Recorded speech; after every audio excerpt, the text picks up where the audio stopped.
Welcome to Rockin the Planet. I'm Shane. I'm so glad you could join me here to celebrate more of the great wealth of New Zealand talent. This week my special guest is an accomplished author, music historian, a musician and frontman for brilliant R&B band Brillo, Mr. Graham Clark. But before we get down to brass tacks, let's see who's been rocking the planet this week. Just days after announcing a mammoth tour of the USA, to begin in August 2016, where he is to co-headline with ZZ Top, rocker Greg Allman, through no fault of his own, was nearly written off in a spectacular bus crash. There were 10 band members and crew in the bus when the driver suddenly got a choking fit. I don't know what he was smoking. It caused him to lose control and veer across the motorway into oncoming traffic, then through a guardrail before rolling down a steep embankment. Amazingly, only 3 of the passengers were taken to hospital with minor injuries. Greg Allman must be one hell of a lucky man. He escaped without a scratch, and in good old showbiz tradition, the show went on in Charleston that night. ZZ Top and Greg Allman, what a show that would be. I would love to be there. Anyway, here now it's time for my special guest, a man who spends a lot of time on the road himself. He's the frontman for Brillo, brilliant band. Graham Clark, how are you, mate? Very good. Good nice to see you, here, buddy. Shane. Welcome.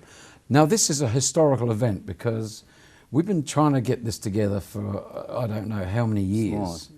And I've got to let the people in on the secret straight away because I'm thrilled to have you here because we go back so far without even knowing it.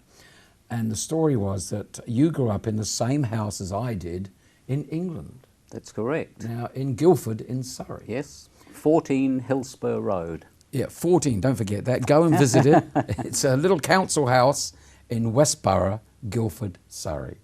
And I grew up there and I emigrated to Australia with my family late 59, early 60, and 1960. And we left, and of course your My family... parents moved into that house. Yeah. Your old bedroom became my bedroom. Exactly. Now, the funny thing about this is you had no idea about me or anything, no knowledge of me living there right through your school years. No. Until you emigrated to Tauranga, yes. To Tauranga. Yes. You and your family. So Yes. Tell me about that. You uplifted and... Yes, Mum and Dad just decided that they'd like a better life for their children, so they... As we did. Yeah, and so they, without knowing a single soul, they emigrated to New Zealand. And my father took his car to England, to New Zealand. He bought his car, yeah. And he needed to get it steam cleaned for the quarantine. So he went there, but the people said, no, we're really busy, we can't help you. And Dad said, oh, I'm stranded here, I've got to get back to Tauranga. And he said, oh, I just can't help you, we're just too busy. And so my dad said, oh, where are you from in England anyway? And this chap said, oh, I'm from a little place in the south of England called Guildford. And Dad said, that's funny, so am I. And he said, whereabouts in Guildford? And this chap said, Hillspur Road. And my father said, that's where we lived. And anyway, they put two and two together. And so the two met there. Yes. In a emigrational thing, cleaning the car. My father was the guy cleaning the car. That's correct. Or the cars, and saying, no, I can't do it, I'm too busy. And suddenly he's doing it for you? Yes, then he said to Dad, let me just see what I can do for you. Yeah. And he got his car He got the car done, and Dad drove down to Tauranga in the car. Amazing. So then he came home to you and said, guess what, I've met the father of Shane. And this is 1969, of course. Yes. Well, you were just... We had a huge year. You were just hit the big time there. Yeah, we had a #1 record going and all that sort of thing. So he told my mother and the family that he had met the people who lived in 14 Hillspur Road before us, and that their son had become quite the New Zealand pop star. Isn't it? With a great hit, and there it was on the radio. Yeah. And you were the people that moved into our house when we left and emigrated to Australia and then came to New Zealand. Mm. That's just such a coincidence. A coincidence and amazing match of things that happen, just bumping into each other. And yes. So So did I leave any of my Cliff Richard and the Shadows pin-ups on the wall, or Johnny Kidd and the Pirates? All the I'll rock and tell roll you, singers? if you had, I'd still have them in my possession today.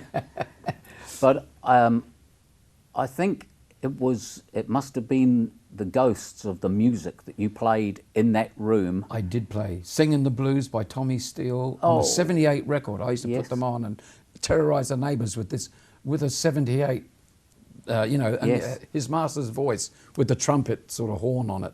And you'd have to wind it up. I never felt more like singing the blues. Well, I never felt more like singing the It's just such a coincidence, Shane. I still find it hard to believe that, Yeah, we're here. we couldn't be further Further away away from in each the other. world, and to meet up and to have those coincidences. in New Zealand. It's just bizarre. And then, of course, you were already a pop star. I hadn't even begun playing music until Yeah. I was about 25 years So old. you started quite late. I There was a did. reason for that. You played soccer I was first. busy playing football, yes. Yes. That was That's my right, whole yeah. life. Yeah. And then But you loved your music. I anyway. absolutely, I had been given a good grounding in it by my auntie Yeah. and my grandfather, my grandfather used to, I used to stay with my grandfather every weekend, and he used to walk down to his local pub and do a turn there, And then stay at singing, home. and then we'd stagger back to his house afterwards, singing all the way, and then he'd sit me down and play me all his old reel-to-reel tapes of Jimmy Rogers and Hank Snow. Oh, the wonderful country music. Yes, so I got this, and then my auntie, she was much younger, she played the Beatles and Elvis, and I had a big stack of her records that I used to play So incessantly. you got really involved in your music. Well, so I was given a good grounding. I saw a band play in Tauranga when I was about 25 years old, and I looked at this guy on the stage and I went, wow, I want to do that. Can I ask who the band was? Yeah, they were called Every Mother's Son. Okay. They were just a local band, Yeah, Shane. yeah, They weren't. yeah. They, I was curious. actually, they were very good. Yeah. In fact, they're all top musicians in the Tauranga area still. Yeah. But I saw the singer, and he just had the crowd in the palm of his hands, Yeah. packed bar, and I just went to myself, wow, I want to do that. I didn't even know if I could sing or not. Yeah. Oh, you say you didn't realise No, you're singing? I'd ability or never sung a anything? note, honestly, At apart from 25 with years my old, so granddad. you started quite late in the Yes. piece, so it must have been a rapid rise to fame because you've jumped in. I mean, can I ask you your age now? 58. Okay, young, just a baby, just a baby. Oh, I wish All I right, felt it. 58. So, you started quite late in the piece, but so did you form a band immediately, or did you say, well, how am I going to get into this game? I did form a band. Well, after that night, a couple of the guys I was with said, one said, oh, I've got a bass, and one said, well, I've got drums. Let's have a jam. Well, I didn't know what a jam was. But anyway, I thought I was in for it. Strawberry? Only, you're in for anything in those days. Yeah. So, so ended up having a jam. The first song I ever sung was Jumping Jack Flash. Well, there you go. And away we went. And I thought, oh, I quite like this. Yeah. This is good fun. So I'd like to play in the pubs, but it were not ready. So I talked the local Chinese restaurant into giving my well-experienced band a residency in the Chinese restaurant. Free meal every night. Yes, and that's how we learnt to play. Yeah. I didn't know what a PA was. We learnt First song you played was Chopsticks? Nah, Go on. we learnt to plug in a PA. We started off playing a lot of cabaret stuff. And then when we had sort of thought we were doing quite well, then we... Slow Boat to China. I'm trying to think of all the songs. Yeah, all the Chinese songs. Then we booked a pub in a gig in the pub. Yeah, a gig in a pub, yeah. Yeah. And so that's how it progressed anyway. Yes. And then, but I mean, over the years, all right, we all start somewhere, but you've moved on immensely, and things have happened for you. You've worked internationally now with your Yes. band. You've really taken a hold of the blues, the British style of blues. Yes. But it's got a Kiwi flavour. Absolutely. With the band Brillo. Yes. Anyway, you've moved on a long way now. I mean, you've been playing in your bands, but you formed your own band, Brillo. Yes. And it's Brillo. I mean, you named that after someone very famous, I believe. Yes, named it after Lee Brillo, who was the lead singer from the band Dr. Feelgood, Yeah, I love that band. who I met in New Zealand, and I got to play with them twice. In the UK? in New Zealand. Oh, in New Zealand? He invited me up onto stage to play harmonica? Harmonica. He walked up, I was walking off the dance floor, and he came off stage, walked up behind me and tapped me on the shoulder and said, "You can play this, can't you? Would you like to do the encore with us?" Fantastic. And you jumped. And how did it go down? Fantastic. Oh, it's hard. It's really hard to play these when you've got a grin splitting your face in half. And a dry mouth from nerves. Yes. But I did it. So that was the first time. And the second time, I didn't want to feel like I was stalking them or something. I was standing well back, about 10, 15 rows back in the crowd. And he said, "Ladies and gentlemen, I've got a special guest tonight." And he couldn't remember my name because... what the hell? And he just pointed out in the crowd. And we all sort of turned around and he said, "No, you." You. Me. And so the crowd sort of moved and I walked up the front and jumped up on the stage. And Lee Brillo being the front, and he's a harmonica player himself, and Yes. he's a great singer, and he rocks out, and you've taken hold of that British R&B thing, Style, the yes. blues style, and it's a very specialised style. I believe me, I love it more than the American blues. I've got to say, it's got an energy that they don't have, you know. Well, that's how it came about, Shane. Yeah. It was because in the early 60s when those English kids first discovered that American blues, they loved it, but they hadn't suffered the hardships. That's right. And that kind of thing that those black Americans had suffered, but they still played the music. So they didn't have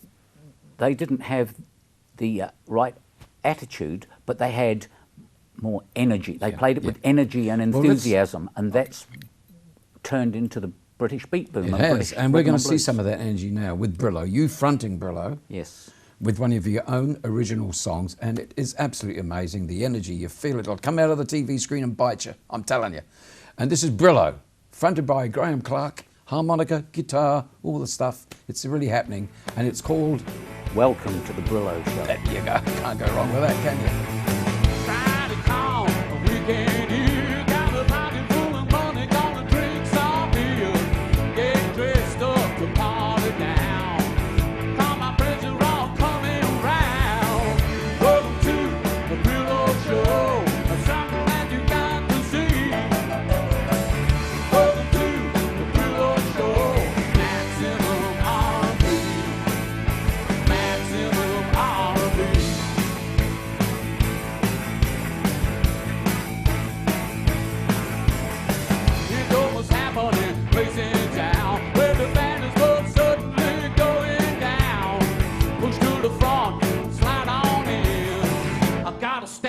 On my skin. Welcome to the Brillo Show. Something that you got to see. Welcome to the Brillo Show. Maximum R&B. Maximum R&B.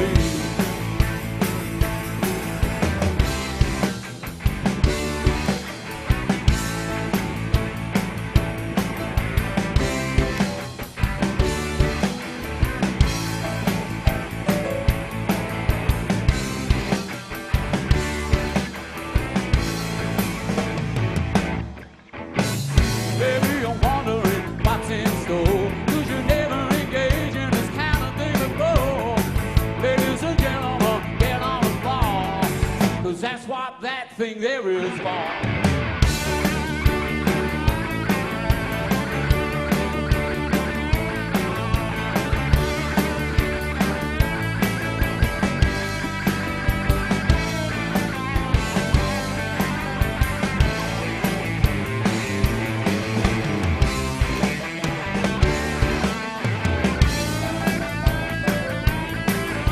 Welcome to the Brillo Show, and it certainly is that tonight. Rockin' the Planet is certainly pushing Brillo.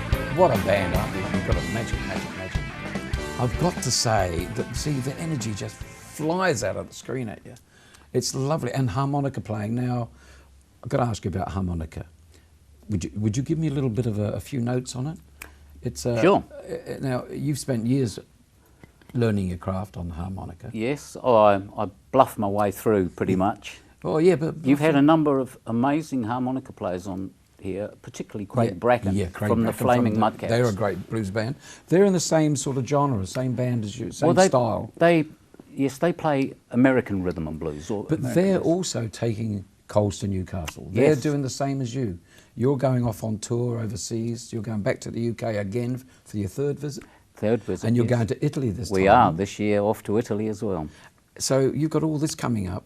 And then you've got them, they're going to America and taking the place to Mississippi, home of the blues. Yes. So it's fantastic that here in New Zealand we are breeding great blues musicians, isn't it? We are. Well, Craig is certainly a top harmonica player. So I do not profess to be as competent as... Okay, Craig. But I have a different approach. Okay, Craig, well, put your fingers in your ears if you have to. Yes. But he's going to play Sorry, some. Craig. I know it's going to be great anyway. So just give us a few notes and see how you feel. Okay.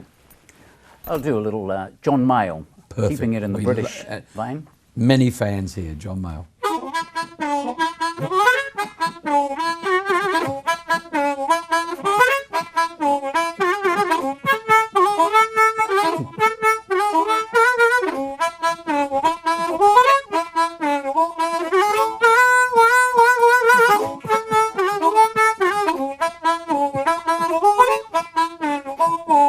It may seem peculiar, just what I say to you. If you love me, darling, here's what you must do. You've got to free me, 'cause I can't give my best unless I got room to move.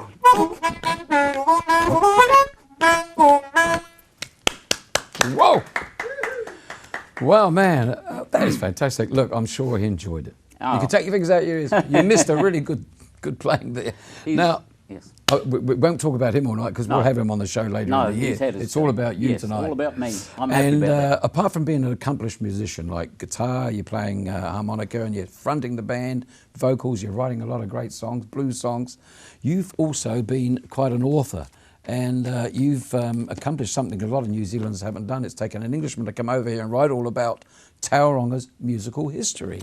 Yes. And it's a book called The Right Note. It is by Graham Clark, of course. There is the book. If you can see that, I don't know. Look, it's a fabulous book. I mean, it's absolutely, the weight is enough. I mean, it's, you get your money's worth by holding it. And you've sold, what, hundreds of copies of this, I believe? have, yes. And it's, you've got about 80 left. I have, yes, just down to the last 80. Now, there's a lot of work in there. As an author, I mean, what made you write about the Tauranga, history of Tauranga music? You just feel it was not really noted down and it really needed to be told, the story? Well, I started by accident, really. I went to a friend's house, Yeah. and I knew that he was a musician. And I went into his house anyway, and there was a couple of really interesting looking photographs on the wall of these four hairy looking hippies. And I said, oh, who are these guys? And he said, oh, that's my band from back in 1970 something. I said, wow, so you were actually hit the big time, you did? Yeah. And he said, yes, I was in Blurter, and I said, wow. And that struck a note with me Who was that the I musician, didn't can I understand. ask? His name was Ali Matthews. He's a Okay. drummer. Yeah. Him and Alan Moon, they were in a band called Sons and Lovers. Okay, I've heard of And they them. used to play in Wellington at Ali Barber's. And so I didn't realise that there was this level of musicians. So The more you dug, the more yes, you the more I found. dug, the more gold was rising to the surface. And to tell you, Shane, I am absolutely blown away by the information that has come out of just one little area of Tauranga. Yeah, and the whole I mean, thing. the 4/4s started there. 4/4s, of course, became the human instinct. Human instinct. And I have all of these photographs of the first Tauranga nightclub, the early coffee bars. Well, I went down there and worked in there in my early days, 1965 I'm talking about. Yes. And the 4/4s were playing as our support act, and I was in a group called the Pleasers. And Trevor Spitz, the drummer, was the promoter. He sold orange juice and coffee behind the bar. Yes. He took the money on the door, $10, Oh, he's whatever it quite was. an entrepreneur, that boy. Entrepreneur, you wouldn't Yes. believe it.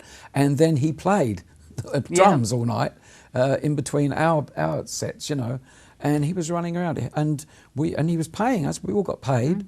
I think he paid us peanuts, but good on him. I mean, that was the start, and he became quite an entrepreneur through the years, yes. and ran a lot of shows and things. But Well, the 4/4s, I mean, when Ray Columbus was actually had a residency in Auckland here, I think it was the Platterack, the top 20, the top 20. yeah, and When- Shirley. And then when they went to Australia, the 4/4s Yes.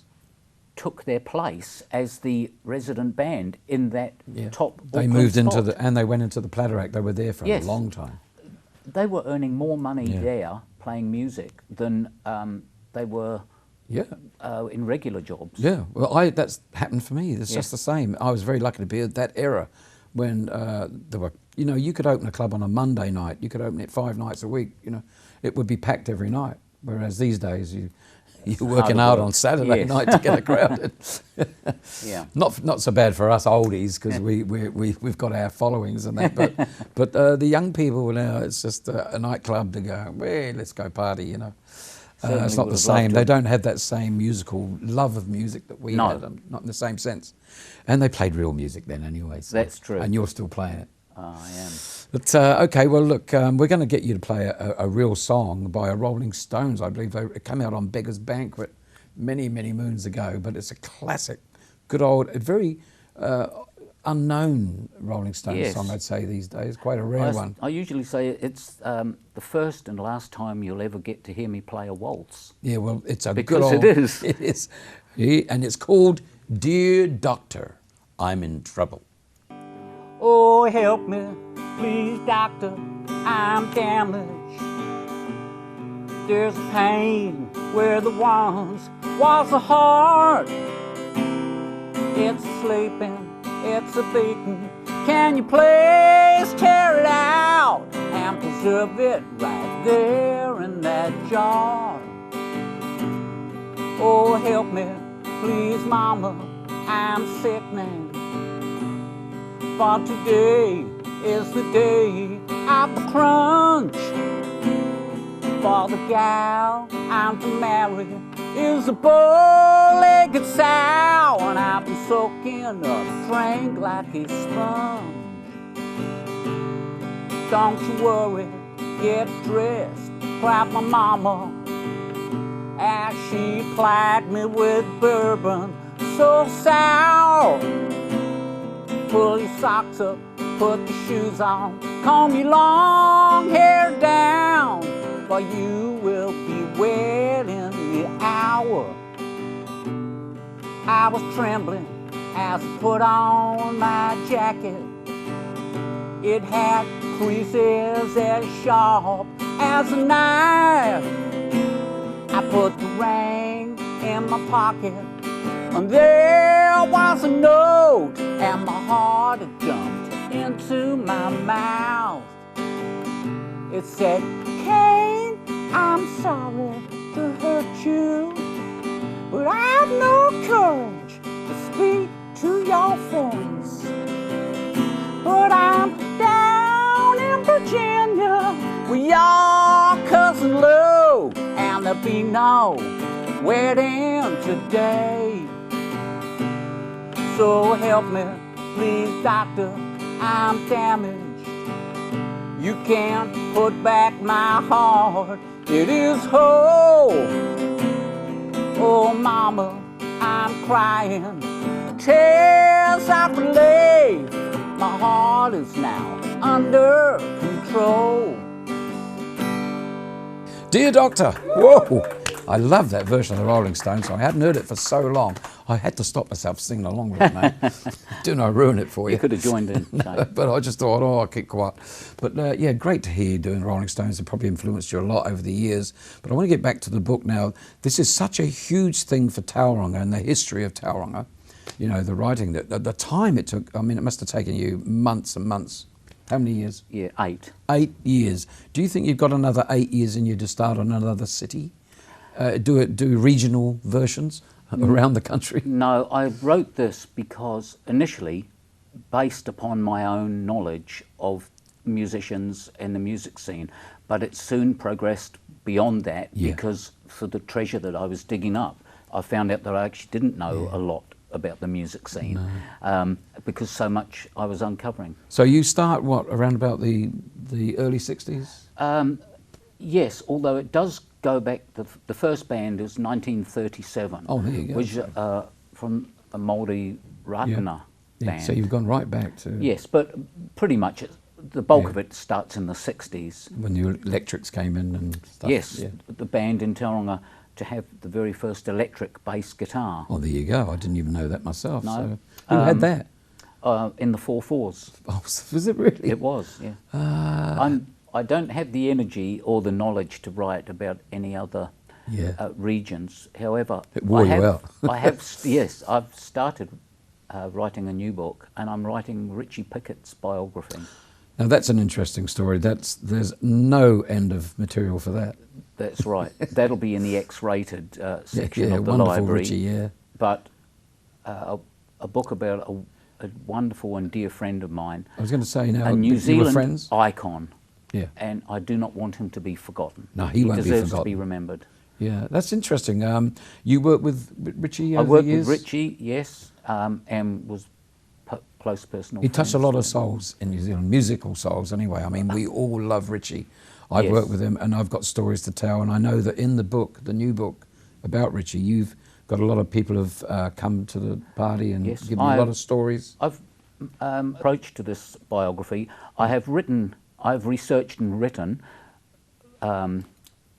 going way to when he was born, and then after that I've invited all of his very close friends who did a lot of work with him to contribute a story of their personal memoirs concerning him. So you read his whole story, then from that part, then you'll read his individual memoirs, and they will relate back into the story. Yeah, it's going to be a wonderful book, and we're looking when you're going to. When do you sort of figure out you might have that ready? When it's finished. I know, it's a hard graft, isn't it? Possibly Another end year. of the year. Yeah. End of the year. But you see, you're well on the way with it. Wonderful book anyway. But anyway, Graham, it's been such a pleasure having you on the show, mate. I wish you all the success in Europe while you're over there. Come back and see me and tell me all about it when you get back. Will do. Fantastic. Thank you. Thanks, Graham.